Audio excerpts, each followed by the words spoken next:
Today, I will be discuss about a next important topic exponential distribution. ठीक है, इससे पहले हमने बहुत सी डिस्ट्रीब्यूशंस के बारे में डिस्कस किया हुआ है। आप प्लेलिस्ट पे जाके वो सभी डिस्ट्रीब्यूशन देख सकते हो।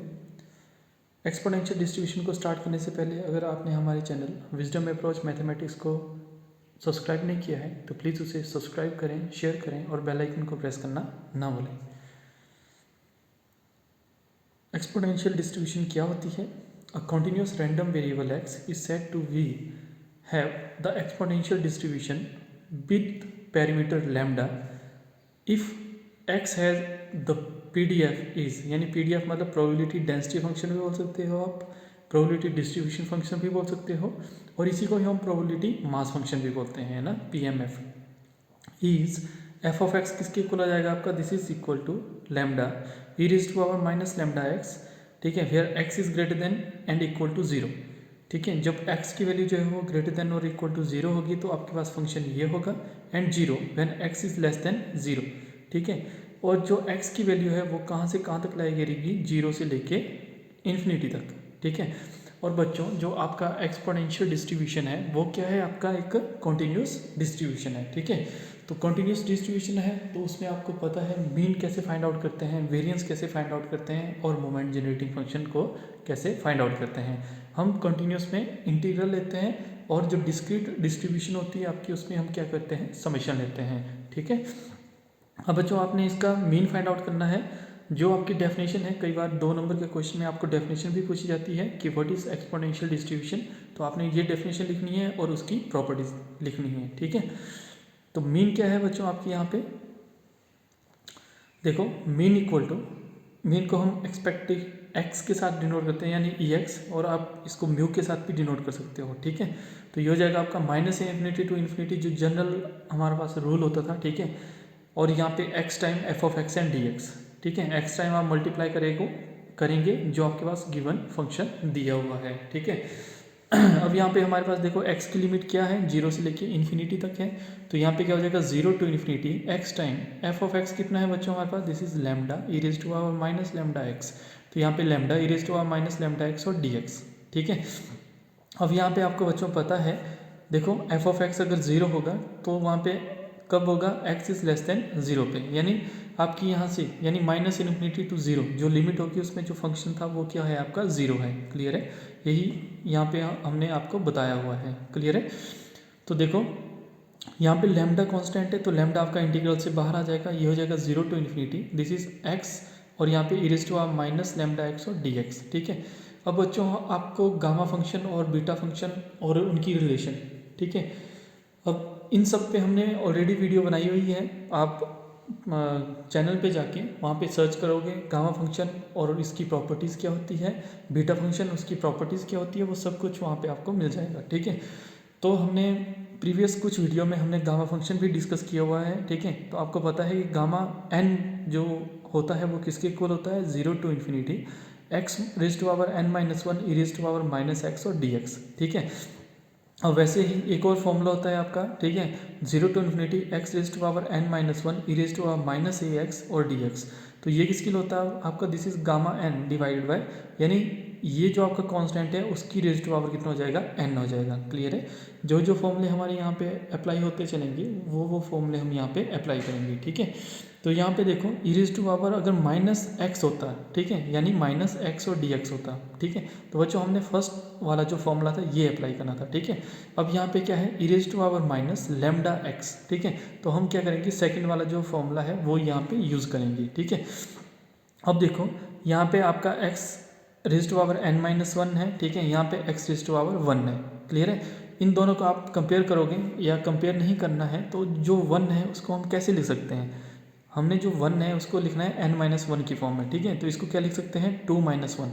ठीक है, टू माइनस वन वन के बराबर होता है। ठीक है, बाकी जो भी टर्म है एक्सपोनेंशियल की वो सेम रहेगी। तो यहाँ पे देखो जब हम ये वाला फॉर्मूला यानी ये वाला फॉर्मूला इसके साथ कंपेयर करेंगे तो बच्चों हमारे पास क्या आएगा? यहाँ पे देखो एन की जगह कितना है? टू है, ए की जगह कितना है, लैम्डा है। क्लियर है।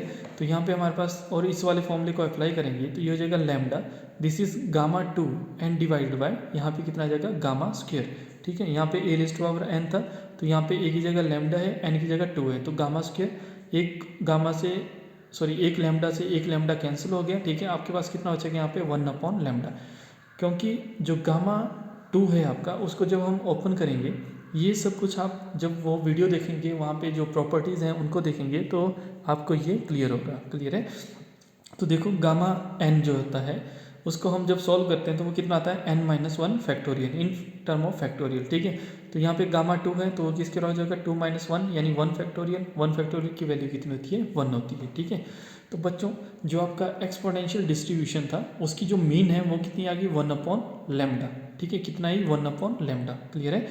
वैसे ही अब वेरिएंस को फाइंड आउट करने के लिए आपको क्या चाहिए, ई x square minus e x का होल स्क्वायर, ये चाहिए। ठीक है, तो अब हम देखो हमने यहाँ पे ई एक्स को सॉल्व किया। ठीक है, वैसे हम क्या करेंगे, ई एक्स स्क्वायर को यहाँ पे सॉल्व करेंगे। तो आप देख रहे होंगे यहाँ पे, ठीक है, e x square is equal to, यानी अब आप एफ ऑफ एक्स यानी जो फंक्शन है उसको मल्टीप्लाई करोगे एक्स स्क्वायर के साथ, है ना। फिर से यही -∞ to ∞ x square F of x d x. F of x की वैल्यू अभी हम यहाँ पे पुट नहीं करेंगे, इसको ब्रेक करेंगे लिमिट को, तो ये हो जाएगा -∞ to 0 एक limit x square F of x and D x plus 0 to ∞ x square F of x and D x. Clear है। अब ये देखो ये क्या है, आपकी नेगेटिव है। ठीक है, और आप जब इसकी जो PDF है यानी प्रोबेबिलिटी डेंसिटी फंक्शन है एक्सपोनेंशियल डिस्ट्रीब्यूशन का, वहाँ पे देखोगे तो व्हेन एक्स इज, जब x की वैल्यू लेस देन 0 होती है, ठीक है, तो ये वाला फंक्शन क्या होता था आपका 0। ठीक है, यानी फंक्शन क्या था आपका 0, तो ये पूरा इंटीग्रल कितना हो गया, 0 हो गया। क्लियर है। वैसे ही x की वैल्यू अगर greater than and equal to 0 है तो आपके पास फंक्शन दिया था, तो ये आपने यहाँ पे पुट आउट करना है, तो 0 to ∞ x raise to power 2 lambda e raise to power -x और dx, ये आ जाएगा। क्लियर है। वैसे ही आपने जैसे e raise to power e of x आपने सॉल्व किया, वैसे ही आपने इसको सॉल्व करना है। तो नेक्स्ट केस में हम क्या करेंगे कि जो लैम्डा है आपका वो कांस्टेंट है, तो इसको इंटीग्रल से बाहर लिखेंगे। तो यहाँ पे जो लैम्डा है वो इंटीग्रल से बाहर लिखा, तो ये हो गया 0 to ∞ x square e raise to power -λx and dx। Clear है। अब देखो इस वाले को हम फिर से इसी फॉर्मूले के साथ कंपेयर करेंगे। देखो तो यहाँ पे x raise to power n-1 e raise to power -λx और यहाँ पे क्या आ जाएगा gamma n divided by lambda raise to power n। ठीक है, अब यहाँ पे लैम्डा है, यहाँ पे लैम्डा है। क्लियर है। आपने क्या करना है, इसको यानी स्क्वायर को आपने करना है n-1 की फॉर्म में कन्वर्ट, तो जो 2 है उसको हम लिख सकते हैं 3-1। ठीक है, तो ये हो जाएगा lambda 0 to ∞ x raise to power 3-1 e raise to power -λx और dx। ठीक है, और यहाँ पे देखो अब इन दोनों को कंपेयर करेंगे तो यहाँ पे देखो n की जगह कितना है 3 है, लैम्डा की जगह कितना है लैम्डा है, और इस वाली यानी राइट हैंड साइड को यहाँ पे अप्लाई करेंगे तो ये हो जाएगा आपका lambda time this is gamma 3 divided by lambda raise to power 3। ठीक है, एक लैम्डा से एक लैम्डा कैंसिल, तो हमारे पास कितना बचा, लैम्डा स्क्वायर। ठीक है, और गामा 3 को जब हमने सॉल्व किया फैक्टोरियल, गामा को फैक्टोरियल में कन्वर्ट करके, तो आपके पास कितना आ गया 3-1 फैक्टोरियल यानी 2 फैक्टोरियल। तो 2 फैक्टोरियल की वैल्यू कितनी होती है 2, तो यहाँ पे आ गया 2 लैम्डा स्क्वायर। क्लियर है। अब वेरिएंस का फॉर्मूला बच्चों आपको पता है कि वेरिएंस क्या होता है आपका, तो variance is equal to e x square minus e x का होल स्क्वायर। तो बच्चों ये हमारे पास क्या है, ई एक्स स्क्वायर है, और ई एक्स क्या था हमारे पास, यानी जो मीन है वो क्या थी हमारे पास 1 लैम्डा।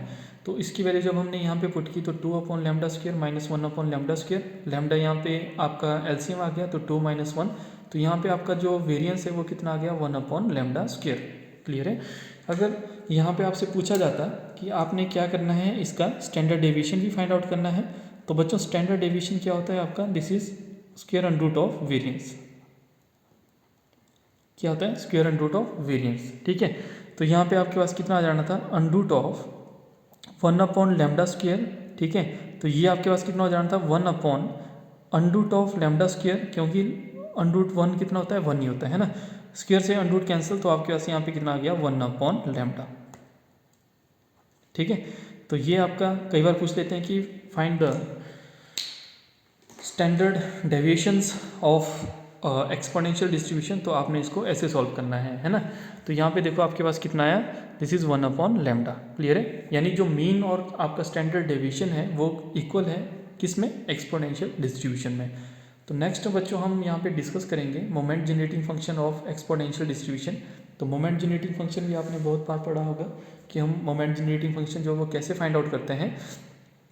तो बच्चों मोमेंट जनरेटिंग फंक्शन यानी mxt, ठीक है, mxt को आप लिखोगे e raise to power xt, ऐसे करके लिखते हैं मोमेंट जनरेटिंग फंक्शन को।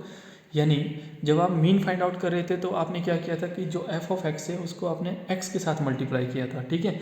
वैसे ही आपने क्या करना है, f ऑफ x को e raise to power xt के साथ यहाँ पे मल्टीप्लाई करना है।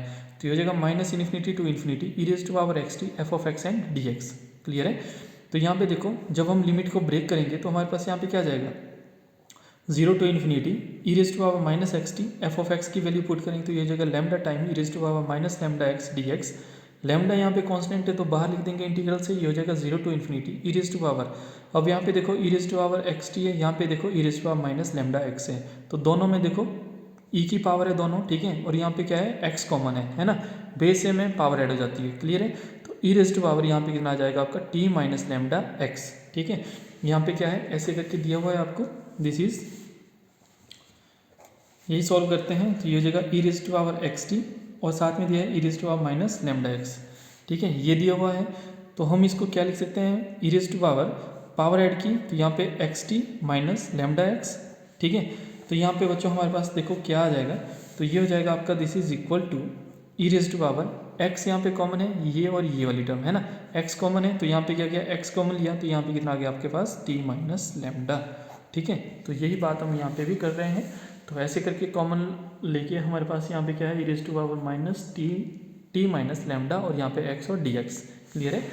तो अब आपने क्या करना है, यहाँ से जो है वो माइनस का साइन है वो कॉमन लेना है, ठीक है, यानी आपने माइनस कॉमन लेना है यहाँ से, ठीक है। जैसे आप यहाँ से माइनस कॉमन लोगे तो यहाँ पे क्या जाएगा आपका lambda 0 to infinity e raise to power minus lambda minus t x और डी एक्स, ठीक है। यहाँ से हमने माइनस कॉमन लिया तो जो माइनस की टर्म थी वो प्लस में होगी, जो प्लस की है वो माइनस में कन्वर्ट होगी। क्लियर है।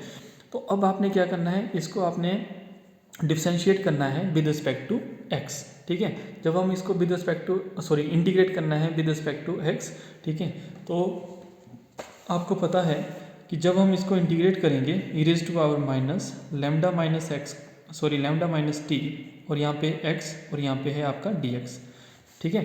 तो आपको पता है कि जो एक्सपोनेंशियल फंक्शन है उसको चाहे पहले आप इंटीग्रेट करो या डिफरेंशिएट करो, जो आपके पास फंक्शन है पहले वही रहता है ना। तो यहाँ पे क्या रहेगा आपका e raise to power minus lambda minus t और साथ में क्या रहेगा आपका एक्स, ठीक है, जो फंक्शन है वही। अब इंटीग्रेशन में हम क्या करते हैं डिवाइडेड बाय, अब जो ये इसकी जो पावर है यानी ई की जो पावर है, ठीक है, उसको आपने डिफरेंशिएट करना है किसके according with respect to x, ठीक है। यहाँ पे x के साथ इंटीग्रेट कर रहे थे तो इसी के अकॉर्डिंग आपने यहाँ पे क्या करना है कि इसको आपने डिफरेंशिएट करना है। क्लियर है। तो देखो ये हो जाएगा d ओवर डी एक्स और यहाँ पे कितना आ जाएगा माइनस लैम्डा माइनस टी और x, ठीक है, ये आ जाएगा। अब बच्चों यहाँ पे देखो माइनस और लैम्डा माइनस टी, ये टर्म क्या है आपकी कांस्टेंट है तो ये आपकी बाहर आ जाएगी, तो यहाँ पे आ जाएगा आपका this is e raise to power minus lambda minus t x और डिवाइडेड बाय ये हो जाएगा आपका माइनस लैम्डा माइनस टी और d x over d x. तो ये टर्म यहाँ पे कैंसिल हुई तो हमारे पास यहाँ पे कितना बचा माइनस लैम्डा माइनस टी, और जो आपके पास लिमिट पूछी गई है यानी 0 टू इन्फिनिटी है तो ये आपका यहाँ पे आ जाएगा दिस इज 0 टू इन्फिनिटी, ठीक है। तो आपने अब क्या करना है यहाँ पे लिमिट पुट करनी है, ठीक है। ये जो स्टेप है ये आपको क्लियर हुआ होगा, ठीक है। तो यहाँ पे देखो यही स्टेप आया हमारे पास, this is e raise to power minus lambda minus t x divided by minus lambda minus t और 0 टू इन्फिनिटी, ठीक है। अब जो लिमिट है वो आपने पुट करनी है x में, ठीक है। तो बच्चों जैसे आप x में लिमिट पुट करोगे, पहले upper limit minus lower limit, तो यहाँ पे x की जगह इन्फिनिटी पुट करेंगे तो यहाँ पे देखो जो कांस्टेंट है उसको हम बाहर लिख लेते हैं तो ये हो जाएगा लैम्डा और ये हो जाएगा माइनस लैम्डा माइनस टी, ठीक है। ये कांस्टेंट था बाहर लिख लिया। अब यहाँ पे देखो e raise to power minus infinity, क्योंकि इन्फिनिटी के साथ मल्टीप्लाई कर रहे हो, और minus e raise to power जी, अब लोअर लिमिट 0 है तो 0 के साथ इसको मल्टीप्लाई करेंगे तो 0 आ जाएगा, ठीक है। अब इसके बाद आपको पता है कि ई रेज़ टू पावर 0 वो आपका 1 होता है और e raise to power infinity आपका क्या होता है 0 होता है, ठीक है। अब यहाँ पे 0 और 1 तो यहाँ पे देखो लैम्डा, यहाँ पे माइनस लैम्डा माइनस टी और ये 0 माइनस 1, ठीक है। जब इसको हमने ओपन किया तो ये माइनस से ये माइनस क्या हो जाएगा, कैंसिल। ठीक है, यहाँ पे आपके पास क्या बचेगा, lambda divide by lambda minus T. ठीक है, तो ये था बच्चों आपका एक्सपोनेंशियल डिस्ट्रीब्यूशन। ठीक है, उसकी हमने प्रोबेबिलिटी डेंसिटी फंक्शन पढ़ा क्या होता है। उसके बाद हमने यहाँ पे मीन पढ़ी। ठीक है, उसके बाद इसका वेरिएंस, स्टैंडर्ड डेविएशन और मोमेंट जनरेटिंग फंक्शन हमने डिस्कस किया। जो नेक्स्ट वीडियो होगी उसमें हम इसके कुछ क्वेश्चन डिस्कस करेंगे। अगर आपको हमारी वीडियो अच्छी लगती हो तो आप हमारे चैनल विजडम अप्रोच मैथमेटिक्स को सब्सक्राइब करें, शेयर करें और बेल आइकन को प्रेस करना ना भूलें। Thank you for watching.